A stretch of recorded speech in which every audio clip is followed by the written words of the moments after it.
तो hello student, welcome back to my channel Samrat academy. तो दोस्तों, मेरा नाम है आकाश और मेरे प्यारे विद्यार्थियों, वीडियो बहुत ज़्यादा इंपॉर्टेंट है क्योंकि 4 अप्रैल को आप लोगों का विज्ञान का पेपर है और उसी के मोस्ट इंपोर्टेंट क्वेश्चन में लेकर आया हूँ। इस वीडियो में आप लोगों को टोटल में 25 मोस्ट इंपोर्टेंट क्वेश्चन बताने वाला हूँ और इस 25 में से अगर आप 25 तैयार कर लेते हैं तो लगभग कम से कम 15 या 16 क्वेश्चन यहाँ से फंसना तय है। इस बात की गारंटी मैं लेता हूँ, 100% इस बात की गारंटी है। इसलिए क्योंकि हमने फिजिक्स, केमिस्ट्री और बायोलॉजी तीनों का पोर्शन कवर किया है और तीनों पोर्शन के हमने एकदम आप लोगों की क्लियरिटी बहुत रिसर्च करने के बाद हमने 25 मोस्ट इंपोर्टेंट क्वेश्चन तैयार किया है। इसको जरूर से आप देखिए, किसी बात को मजाक में मत लीजिए, सीरियस रहिए क्योंकि मैं सीरियस पढ़ाता हूँ आप लोगों को। बहुत ज़्यादा रिसर्च चल रही है, बहुत ज़्यादा मेहनत करके पढ़ाया जा रहा है क्योंकि हमने इस बार टारगेट 90% रखा है सभी बच्चों के लिए, ठीक है। तो उस हिसाब से मैं तैयारी कराऊंगा, हर एक सब्जेक्ट की वीडियो आएगी। तो फिलहाल ये 25 मोस्ट इंपोर्टेंट क्वेश्चन विज्ञान का है तो 25 तो तैयार होना ही चाहिए, आपको बता दे रहा हूँ मैं किसी कीमत पे। और इस वीडियो पर हमने 1000 लाइक रखा है। कितना? 1000 लाइक, क्योंकि बहुत ज़्यादा मेहनत हो रही है। तो 1000 लाइक रखा है हमने। आई होप आप जरूर इसे पूरा कराने की कोशिश करेंगे। और चलिए आज की वीडियो स्टार्ट करते हैं और 25 मोस्ट इंपोर्टेंट क्वेश्चन जल्दी से नोट कीजिए और इसे आप लोगों को किसी कीमत पे याद कर लेना है। 4 तारीख को आप लोगों का पेपर है, 4 अप्रैल को आपका विज्ञान का पेपर है और अच्छे से दीजिएगा, अच्छे से नंबर लाइएगा। तो चलिए वीडियो स्टार्ट करते हैं। देखिए 25 महत्वपूर्ण अति लघुत्तरीय प्रश्न में पहला प्रश्न देखिए, वेरी वेरी मोस्ट इंपॉर्टेंट है। आंख बंद करके आप लोगों को देखिए, किसी कीमत पे आप इसको नोट करके जाइएगा, ठीक है। नोट करके आप प्रैक्टिस करके जाइएगा, इससे बाहर क्वेश्चन नहीं आएगा मेरे प्यारे विद्यार्थियों। चलिए पहला प्रश्न देखिए क्या है कि ओम के नियम को परिभाषित कीजिए। कह रहा है कि ओम के नियम को परिभाषित कीजिए कि ओम का नियम है क्या। 2 नंबर के लिए पूछा जाता है ये प्रश्न, 4 नंबर के लिए पूछा जाता है तो उसके लिए बड़ा हम लोग बताएंगे कि बड़ा कैसे लिखेंगे। हालांकि 2 नंबर के लिए पूछा जाता है तो आपको छोटा ही लिखना है कि ओम के नियम को परिभाषित कीजिए। देखिए हेडिंग आपको प्यारी सी हेडिंग, ओम का नियम डालना है। हेडिंग लिखना है कि यदि किसी चालक की भौतिक अवस्था विशेषता ताप में कोई अगर परिवर्तन न हो तो उसमें से होकर बहने वाली विद्युत धारा सिरों पर लगाए गए विभवांतर के अनुक्रमानुपाती होता है, ठीक है। इसके कहने का मतलब ये चीज होता है, कह रहा है कि यदि किसी चालक की अगर भौतिक अवस्था अगर उसके ताप में कोई परिवर्तन नहीं करेंगे, ठीक है, तो उसमें से जो बहने वाली धारा होगी ना, वो दोनों सिरों पर लगाए गए विभवांतर के अनुक्रमानुपाती होता है, ठीक है। बस इतना सिंपल जवाब में आपको लिख देना। जैसे जैसे धारा बढ़ेगी वैसे वैसे आप लोगों का विभवांतर भी बढ़ता जाएगा, ओम का नियम ये कहता है, ठीक है। 2 नंबर के लिए बस इतनी सी प्यारी सी हेडिंग आपको डाल के लिख देना है। आई होप क्लियर हो गया पहला प्रश्न, ठीक है। जल्दी से नोट कर लीजिए, प्रश्न पूछा जाता है, ये दृढ़ निश्चय रख लीजिए, ये प्रश्न पूछा ही जाता है, ठीक है। चलिए प्रश्न नंबर दूसरा, वेरी वेरी मोस्ट इंपोर्टेंट, क्या है कि फ्लेमिंग के दाएं हाथ का नियम बताइए। कह रहा है कि फ्लेमिंग के दाएं हाथ का नियम, तो लिखेंगे हम लोग कि फ्लेमिंग के दाएं हाथ का नियम क्या कहता है कि इस नियम के अनुसार यदि दाएं हाथ का अंगूठा उसके पास की तर्जनी अंगुली तथा मध्यमा अंगुली को परस्पर एक दूसरे के लंबवत फैलाकर इस प्रकार रखे कि तर्जनी अंगुली चुंबकीय क्षेत्र की दिशा में तथा अंगूठा चालक की गति की दिशा में हो तो मध्यमा अंगुली चालक में धारा की दिशा बताएगी। कह रहा है मेरे प्यारे विद्यार्थियों, फ्लेमिंग के दाएं हाथ नियम देख रहे हैं, यही होता है फ्लेमिंग के दाएं हाथ का नियम, ठीक है। इस तरह किया जाता है, ठीक है। ये आपका फ्लेमिंग के दाएं हाथ का नियम है, ठीक है। ये आपका अंगूठा है, ये तर्जनी उंगली है, ये मध्य अंगुली है। कह रहा है कि यदि दाएं हाथ का अंगूठा उसके पास की तर्जनी उंगली, ये उसके पास की तर्जनी अंगुली तथा मध्यमा अंगुली को परस्पर एक दूसरे को लंबवत अगर फैला कर इस प्रकार रखें कि तर्जनी जो अंगुली होगी वो चुंबकीय क्षेत्र, ये वाला जो होगा चुंबकीय क्षेत्र की दिशा को बताएगा, ठीक है। तथा ये जो अंगूठा है वो चालक की गति को बताएगा और तथा ये जो बीच वाली ये अंगुली आपको दिखाई दे रहा है ये चालक में धारा की दिशा को बताएगा। किसके? चालक में धारा की दिशा को बताएगा। यही आपका फ्लेमिंग के दाएं हाथ का नियम है, बात खत्म, ठीक है। इतना जल्दी से नोट करके और इसको याद कर लीजिएगा, ये पूछा ही जाता है फ्लेमिंग के दाएं हाथ का नियम, ठीक है। चलिए आई होप आपको क्वेश्चन नंबर दूसरा क्लियर हो गया होगा अच्छे तरीके से, कोई भी डाउट आपको नहीं होगा। क्वेश्चन नंबर तीसरा देखिए, वेरी वेरी मोस्ट आईएमपी प्रश्न है। क्या है कि जैव मात्रा पर संक्षिप्त टिप्पणी लिखिए। क्या कह रहा है कि जैव मात्रा पर संक्षिप्त टिप्पणी लिखना है। तो चलिए देखते हैं कैसे लिखेंगे, वेरी वेरी मोस्ट इंपोर्टेंट है। जैव मात्रा पर संक्षिप्त टिप्पणी लिखिए। यह परस्पर लिखेंगे हम लोग, यह परंपरागत ऊर्जा का स्रोत है। जो जैव मात्रा है यह परंपरागत ऊर्जा का स्रोत है। लकड़ी, फसलों के अवशेष, गन्ने के छिलके, गाय के गोबर के उपले आदि को घरों तथा उद्योगों में ईंधन के रूप में उपयोग में लाया जाता है, जिसे जैव मात्रा कहते हैं। जैव मात्रा का उपयोग विद्युत के उत्पादन में भी किया जाता है, जैसे मेथेन, CH4। वनस्पति तथा जानवरों के सड़ने के कारण यह बनते हैं। कौन? जैव मात्रा, ठीक है, तो आई होप क्लियर हो गया कि यह परंपरागत ऊर्जा का स्रोत है। लकड़ी, फसलों, अवशेष, गन्ने के छिलके, गाय के गोबर आदि के घरों में जो उद्योग में ईंधन के रूप में यह उपयोग में लिए जाते हैं जैव मात्रा, और जिसे जैव मात्रा कहते हैं। जैव मात्रा का उपयोग विद्युत के उत्पादन में भी किया जाता है। मीथेन हुआ और वनस्पति जानवरों के सड़ने के कारण ये सब क्या होते हैं, बनते हैं। तो आई होप आपको जैव मात्रा तो अच्छे तरीके से क्लियर हो गया होगा। वेरी वेरी मोस्ट एमपी प्रश्न है। आई होप आपको क्वेश्चन नंबर 3 में कोई डाउट नहीं होगा। चलिए क्वेश्चन नंबर 4 देखिए, वेरी वेरी मोस्ट एमपी प्रश्न है। क्या है क्वेश्चन नंबर 4 कि संकलन अभिक्रिया तथा आक्सीकरण अभिक्रिया को उदाहरण सही समझाइए। चलिए बताना है कि संकलन अभिक्रिया किसे कहते हैं और आक्सीकरण। तो देखिए मेरे प्यारे विद्यार्थियों, संकलन अभिक्रिया को ही हम संयोजन अभिक्रिया कहते हैं। संकलन अभिक्रिया को ही हम संयोजन अभिक्रिया कहते हैं। तो लिखेंगे कि संयोजन अभिक्रिया में एक से अधिक अभिकर्मक परस्पर संयुक्त होकर एकल उत्पाद निर्मित करते हैं। क्या कह रहा है कि संयोजन या संकलन अभिक्रिया एक ही होता है। कह रहा है कि इसमें जो होता है संयोजन अभिक्रिया में एक से अधिक जो अभिकर्मक होगा वो परस्पर संयुक्त होकर सिर्फ एक ही उत्पाद बनाता है, उसे हम कहते हैं संयोजन या संकलन अभिक्रिया। जैसे में आप देख सकते हैं, देखिए बिना बुझा हुआ चूना कैल्शियम ऑक्साइड है और एक जल है। ये दो अभिकर्मक देखिए ज्वाइंट होकर कैल्शियम ऑक्साइड और जल दोनों मिलकर सिर्फ एक ही उत्पाद बना रहा है, कैल्शियम हाइड्रोक्साइड, जिसे हम बुझा हुआ चूना कहते हैं। तो अगर दो अभिकर्मक या दो से अधिक अभिकर्मक आपस में संयुक्त होकर केवल एक ही उत्पाद बनाएगा तो इस अभिक्रिया को हम कहेंगे संयोजन या संकलन अभिक्रिया। ठीक है, क्लियर। चलिए, और हमसे आक्सीकरण अभिक्रिया भी पूछा। तो देखिए आक्सीकरणों को ही हम उपचयन या अपचयन की अभिक्रिया कहते हैं। इसे ही उपचयन या आक्सीकरण अभिक्रिया कहते हैं या अपचयन अभिक्रिया। इसे ही रेडॉक्स अभिक्रिया भी कहते हैं। नाम ये याद कर लीजिए, पूछता है रेडॉक्स अभिक्रिया भी इसे ही कहते हैं। तो उपचयन या आक्सीकरण या अपचयन या रेडॉक्स पूछे तो आप यही जवाब देंगे क्या कि किसी पदार्थ से ऑक्सीजन का योग अथवा हाइड्रोजन का निष्कासन अपचयन ऑक्सीकरण कहलाता है। कह रहा है कि कोई भी पदार्थ है अगर उसमें ऑक्सीजन जुड़ता है या तो उसमें से हाइड्रोजन क्या होता है, निष्कासित होता है, तो उस प्रकार के हम अभिक्रिया को उपचयन या ऑक्सीकरण अभिक्रिया कहते हैं। जैसा कि आप देख सकते हैं उदाहरण के माध्यम पे, जैसे सोडियम है ऑक्सीजन, सोडियम और ऑक्सीजन के साथ अभिक्रिया हमने कराया है तो देखिए सोडियम ऑक्साइड बन गया। मतलब सोडियम के देखिए सोडियम के साथ ऑक्सीजन नहीं था, लेकिन जैसे ही ऑक्सीजन इसके साथ जुटा तो सोडियम के साथ ऑक्सीजन आ गया। तो या तो ऑक्सीजन आएगा या तो हाइड्रोजन विस्थापित होगा। तो इन दोनों केस में ही आपका उपचयन या अपचयन अभिक्रिया या ऑक्सीकरण अभिक्रिया होता है या तो रेडॉक्स अभिक्रिया होता है। आई होप आपको क्लियर हो गया क्वेश्चन नंबर 4। कोई भी डाउट आपको नहीं होना चाहिए। ठीक है, वेरी वेरी मोस्ट एमपी है। आई होप आपको क्लियर हो गया होगा मेरे प्यारे विद्यार्थियों। चलिए क्वेश्चन नंबर 5वां देखिए, वेरी वेरी मोस्ट एमपी प्रश्न है। क्या है क्वेश्चन नंबर 5वां कि मेंडलीफ के आवर्त नियम और आधुनिक आवर्त नियम में क्या मौलिक अंतर है। कह रहा है कि मेंडलीफ के आवर्त नियम और आधुनिक आवर्त नियम में क्या मौलिक अंतर है। किसी आवर्त के दो लक्षण भी लिखिए। तो चलिए पहले देखते हैं कि मेंडलीफ के आवर्त नियम और आधुनिक आवर्त नियम में क्या मौलिक अंतर है, और किसी आवर्त के दोनों लक्षण भी लिखना है तो लिख देंगे। पहले हम देखेंगे कि मेंडलीफ के आवर्त नियम और आधुनिक आवर्त नियम में अंतर क्या है। तो लिखेंगे कि आधुनिक आवर्त नियम जो है वो तत्वों के परमाणु क्रमांकों पर, और जबकि जो मेंडलीफ का आवर्त नियम है वो परमाणु भारों पर आधारित है। क्लियर। आधुनिक आवर्त नियम तत्वों के परमाणु क्रमांकों पर, और जबकि मेंडलीफ का जो आवर्त नियम है वो परमाणु भारों पर आधारित है। क्लियर। चलिए आई होप आपको क्लियर हो गया होगा मेरे प्यारे विद्यार्थी। Question number 5। ठीक है, चलिए अब हमसे पूछा था आवर्त के मतलब कि आवर्त के दो लक्षण भी पूछा था, तो चलिए देख लेते हैं। तो एरन डालिए आवर्त के लक्षण। पहला लक्षण कि आवर्त जो सारणी के आवर्त सारणी के आवर्त में तत्वों की संयोजकता बाएं से दाएं जाने पर मध्य तक क्या होती है, बढ़ती है। तत्पश्चात उसके बाद क्या होती है, घटती है। तो पहला लक्षण रहा। दूसरा लक्षण क्या है कि आवर्त में तत्वों के जो धात्विक गुण हैं वो बाएं से दाएं जाने पर क्या होते हैं, घटते हैं। कह रहा है आवर्त में जो तत्वों के धात्विक गुण हैं वो बाएं से दाएं जाने पर क्या होते हैं, घटते हैं।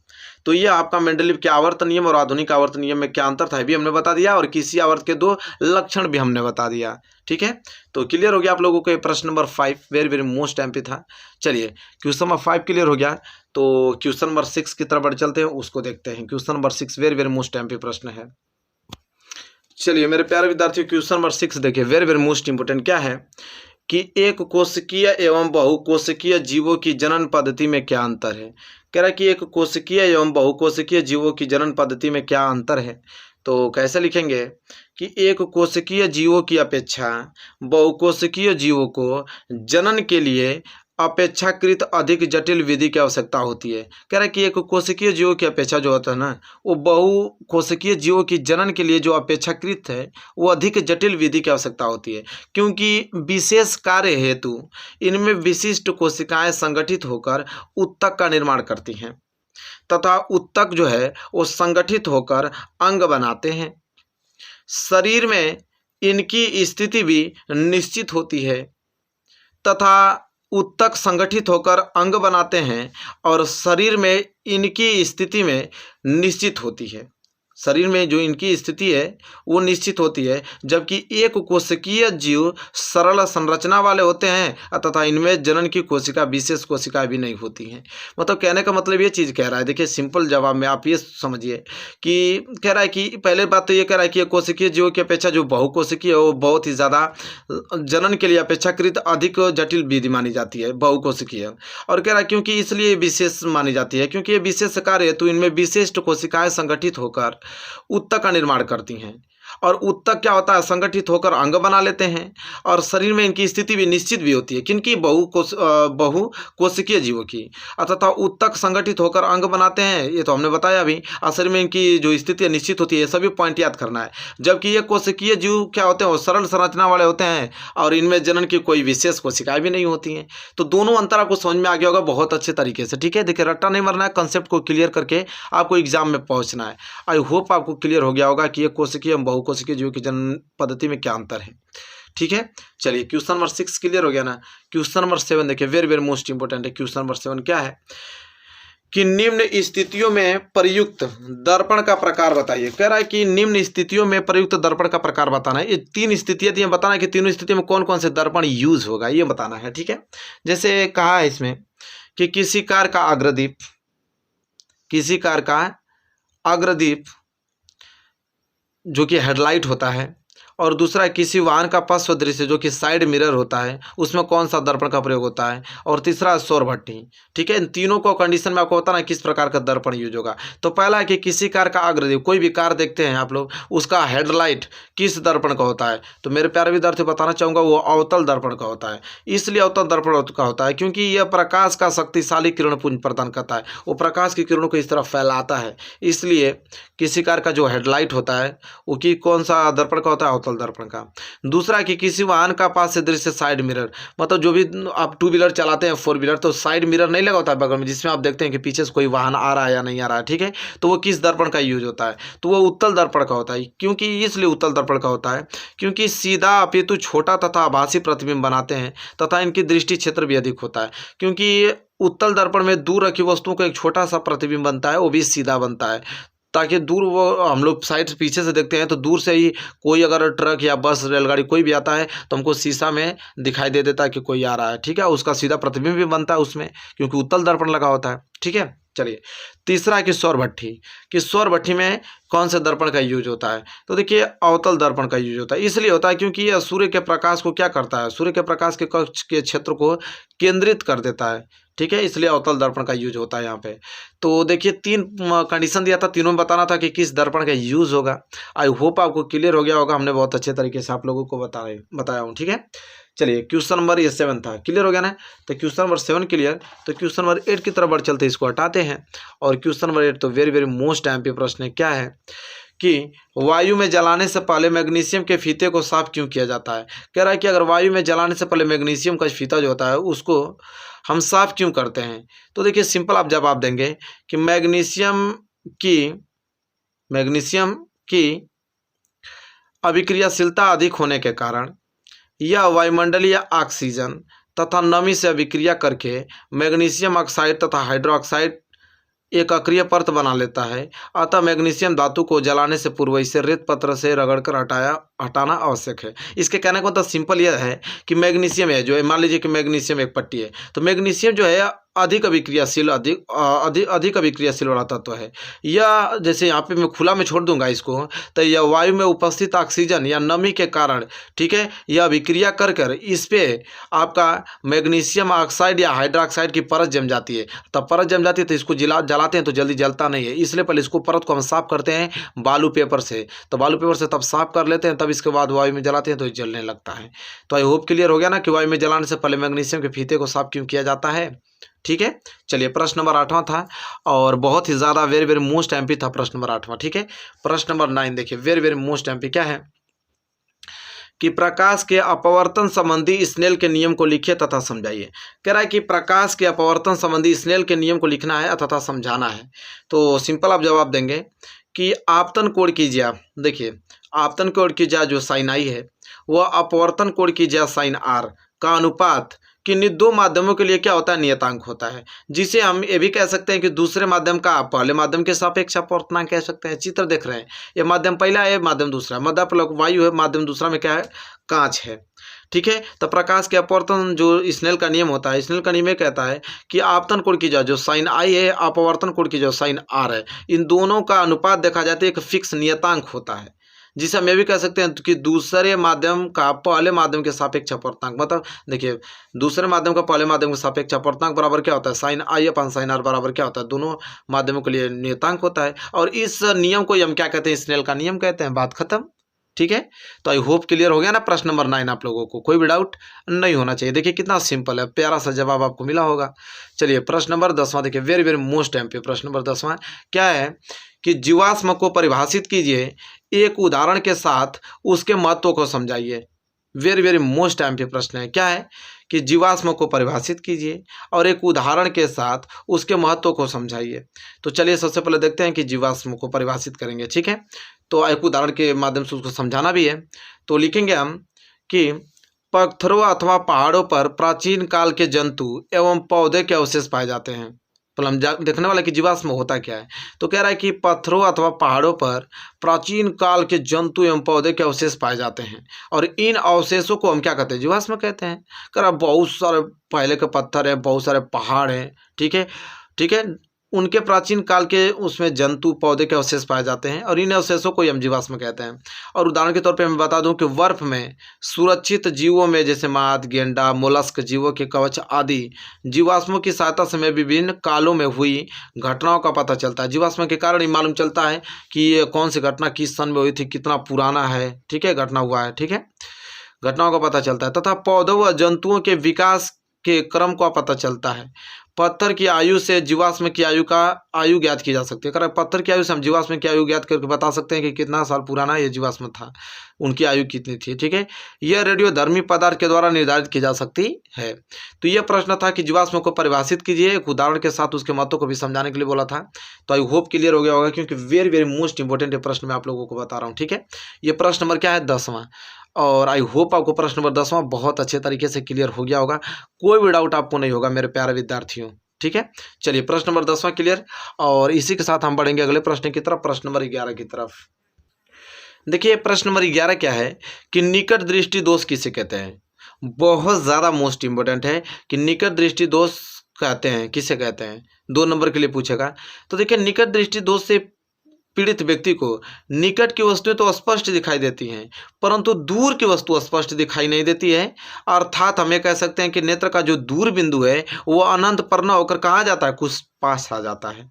ठीक है, तो निकट दृष्टि तो क्लियर हो गया ना। देखिए निकट दृष्टि, जिस चाहे दूर दृष्टि पूछे या निकट दृष्टि, तो जैसे निकट दृष्टि में निकट की वस्तु फ्रेश दिखाई देती है परंतु दूर की वस्तु स्पष्ट दिखाई नहीं देती है, उसे हम निकट दृष्टि दोष कहते हैं। और निकट दृष्टि दोष को दूर करने के लिए हम आप लोगों को बता दूं कि अवतल लेंस का प्रयोग करते हैं। किसका, अवतल लेंस का।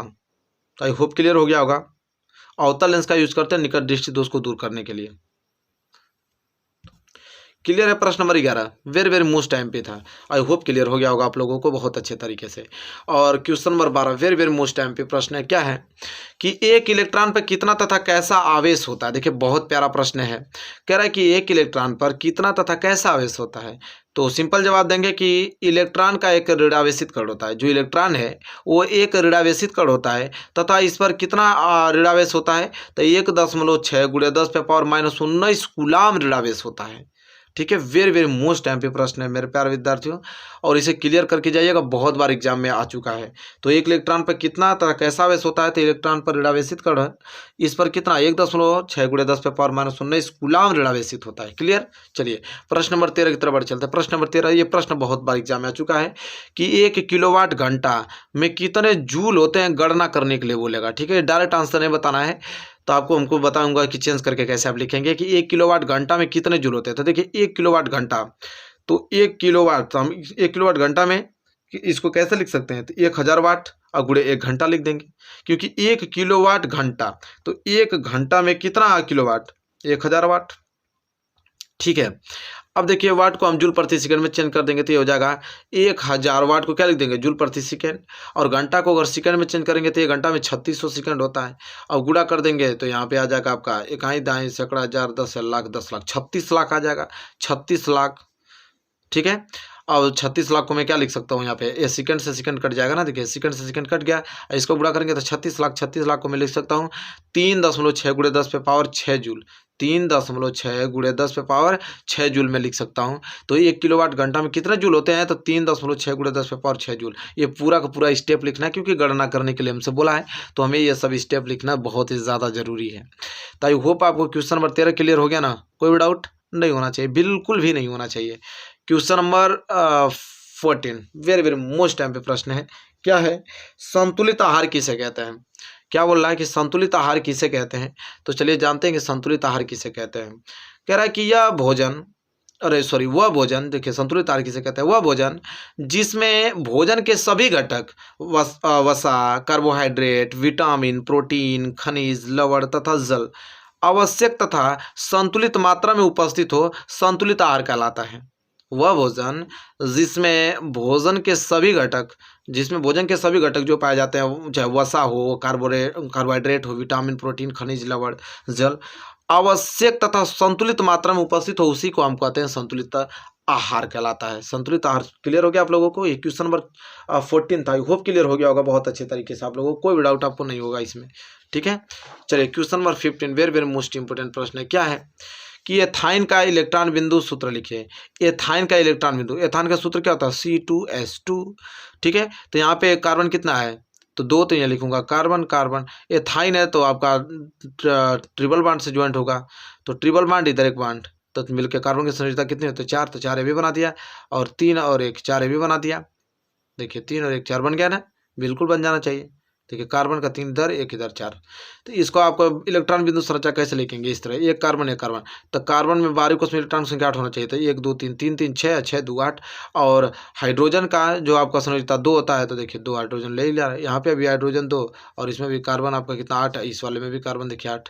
तो ये आपका क्या है, ये एथाइन का इलेक्ट्रॉन बिंदु संरचना देख लीजिए, अच्छे से नोट कर लीजिए, ये बहुत बार एग्जाम में आ चुका है, तो इस बार भी आने की बहुत ज़्यादा संभावना है इसकी। क्लियर हो गया। चलिए प्रश्न नंबर 16 देखिए, वेरी वेरी मोस्ट टाइम पे प्रश्न है कि नाभिकीय संलयन को परिभाषित कीजिए। देखिए बहुत प्यारा प्रश्न है कि नहीं, बिल्कुल भी बहुत ही प्यारा प्रश्न है कि नाभिकीय संलयन को परिभाषित कीजिए। तो लिखेंगे कि दो हल्के नाभिकों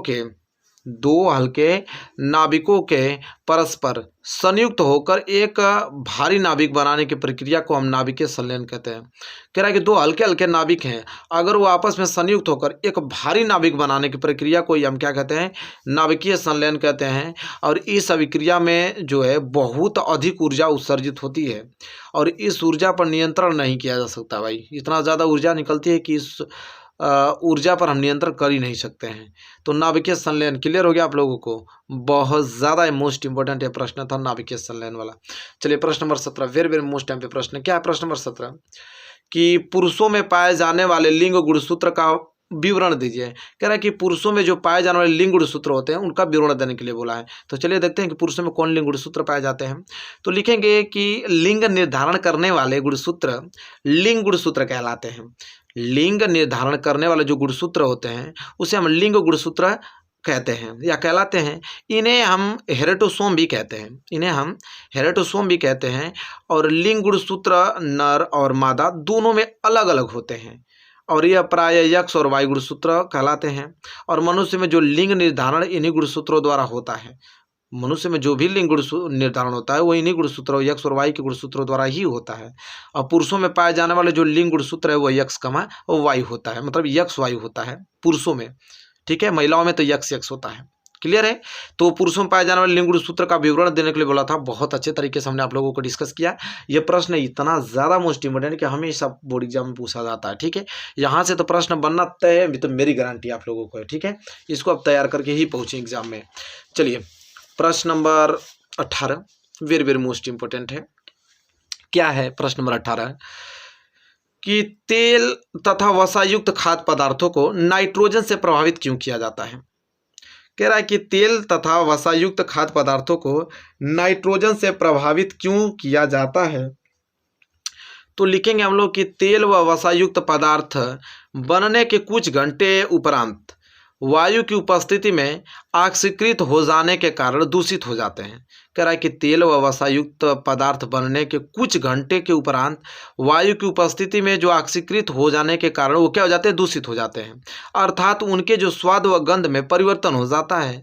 और यह प्रक्रम जो होता है वो यही कहलाता है, विकृत गंधिता कहलाता है।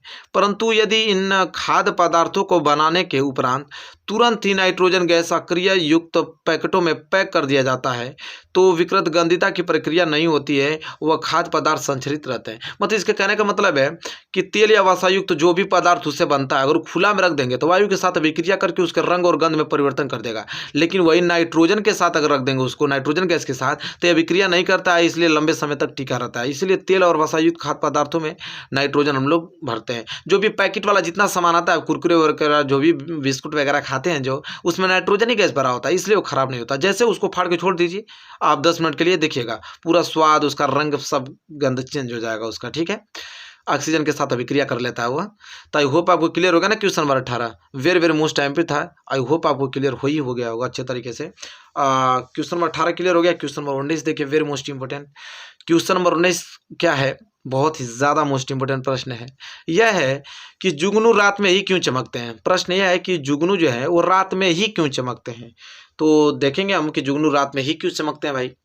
तो जुगनू में जो है वो एक विशेष प्रकार की फास्फोरस युक्त प्रोटीन होती है। जुगनू में एक विशेष प्रकार की फास्फोरस युक्त प्रोटीन होती है जो एक विशिष्ट एंजाइम की उपस्थिति में वायवीय उपचयन अभिक्रिया करती है, और इस अभिक्रिया में जो दृश्य है वो प्रकाश उत्पन्न होता है, जिसके कारण जुगनू रात के समय क्या होते हैं, चमकते हैं। तो क्लियर हो गया ना आप लोगों को। जुगनू में एक विशेष प्रकार का फास्फोरस युक्त प्रोटीन होता है और जो एक विशिष्ट क्या करता है, एंजाइम उपस्थिति में वायवीय उपचयन अभिक्रिया करता रहता है, और इसी अभिक्रिया के दौरान एक प्रकाश उत्पन्न होता है, और उसी प्रकाश के कारण जुगनू जो होता है रात में चमकते हैं। ठीक है, तो ये क्वेश्चन नंबर 19 था, और आई होप आपको बिना डाउट को आपको अच्छे तरीके से क्लियर हो गया होगा क्वेश्चन नंबर 19। ठीक है, चलिए क्वेश्चन नंबर 20 देख लेते हैं। वेरी वेरी मोस्ट टाइम पे प्रश्न है क्वेश्चन नंबर 20, और क्या है इसको देखते हैं। कह रहा है कि बेकिंग सोडा बनाने की दो विधियां रासायनिक समीकरण सहित लिखिए। बेकिंग सोडा बनाने की दो विधियां रासायनिक समीकरण सहित लिखना है, तो कैसे लिखेंगे। तो पहला कि सोडियम बाइकार्बोनेट का निर्माण सोडियम कार्बोनेट के संतृप्त जलीय विलयन में कार्बन डाइऑक्साइड गैस प्रवाहित करने पर होता है। कह रहा है सोडियम बाइकार्बोनेट का निर्माण, अगर हम सोडियम कार्बोनेट है, अगर सोडियम कार्बोनेट में अगर हम जलीय विलयन में कार्बन डाइऑक्साइड गैस प्रभावित करें तो यहाँ पे देख सकते हैं सोडियम बाइकार्बोनेट का निर्माण हो गया। ठीक है, तो रिएक्शन भी उतारना आपको, ये सोडियम कार्बोनेट है, ये कार्बन डाइऑक्साइड है, जल। ठीक है, तो सोडियम कार्बोनेट को जलीय विलयन में कार्बन डाइऑक्साइड गैस की उपस्थिति में इसको हम प्रवाहित किए हैं, तो प्रवाहित करने पर क्या सोडियम बाइकार्बोनेट का निर्माण हो गया है। ठीक है, तो ये क्वेश्चन नंबर 20 था, वेरी वेरी मोस्ट आईएमपी प्रश्न है मेरे प्यारे विद्यार्थियों। चलिए तो दूसरी विधि देख लेते हैं। पहली विधि तो आपको समझ में आ गया। दूसरी विधि है कि सोडियम क्लोराइड की अभिक्रिया अमोनिया जल व कार्बन डाइऑक्साइड से करवाने पर बेकिंग सोडा सोडियम बाइकार्बोनेट प्राप्त होता है। तो देखिए बेकिंग जो सोडा उसी को हम सोडियम बाइकार्बोनेट कहते हैं। तो सोडियम बाइकार्बोनेट अब कैसे प्राप्त होगा, तो कोई सोडियम क्लोराइड है, सोडियम क्लोराइड की अभिक्रिया हम कार्बन डाइऑक्साइड की उपस्थिति में अमोनिया गैस भी उसमें डाल देंगे और जलीय विलयन में। ठीक है, ये सब आपस में अभिक्रिया कराने पे तब जाके हमें सोडियम बाइकार्बोनेट का निर्माण होता है, और यहाँ पे अमोनियम क्लोराइड गैस जो है बाहर निकल जाती है। ठीक है, तो अमोनियम क्लोराइड यहाँ निर्माण होता है और अमोनियम बाइकार्बोनेट और सोडियम बाइकार्बोनेट। तो सोडियम बाइकार्बोनेट का निर्माण कैसे होता है, मालूम चल गया ना। सोडियम क्लोराइड की अभिक्रिया अमोनिया जल वो कार्बन डाइऑक्साइड से कराने पर हमें किसका निर्माण हो जाता है? बाई जो सोडियम बाइकार्बोनेट है बेकिंग सोडा, उसका निर्माण हो जाता है। तो दो विधि पूछा था कि बेकिंग सोडा बनाने की दो विधि या रासायनिक समीकरण सहित लिखिए। तो हमने दो विधि, दोनों रासायनिक समीकरण सहित लिखा है हमने। आप देख सकते हैं, वेरी वेरी मोस्ट इंपॉर्टेंट है। ठीक है, तो क्लियर हो गया ना आप लोगों को? चलिए, और आई होप आपको क्लियर हो गया होगा। तो यहाँ तक हमने आज की वीडियो में अपने को 20 मोस्ट इंपोर्टेंट क्वेश्चन बनाए। यहाँ से प्रश्न बनना तय है मेरे प्यारे विद्यार्थियों। ठीक है, इसको जरूर से आप तैयार कर लीजिएगा।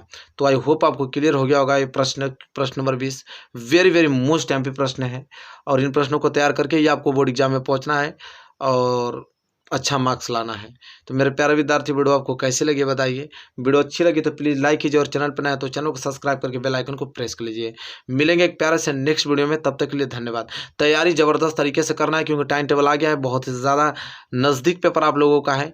और आप क्या कीजिएगा मैं बता दूंगा आप लोगों को, चैनल के प्ले लिस्ट पर चल जाइए। प्ले लिस्ट पर जाने के बाद जितने इंपॉर्टेंट क्वेश्चन बता चुके गए वीडियो में, वीडियो को डाउनलोड करके एक एक करके जल्दी जल्दी से आप लोग क्या कर लेना है, प्रैक्टिस करके ही आपको बोर्ड एग्जाम में पहुँचना है। चलिए, मिलेंगे एक प्यारे से नेक्स्ट वीडियो में, तब तक के लिए धन्यवाद।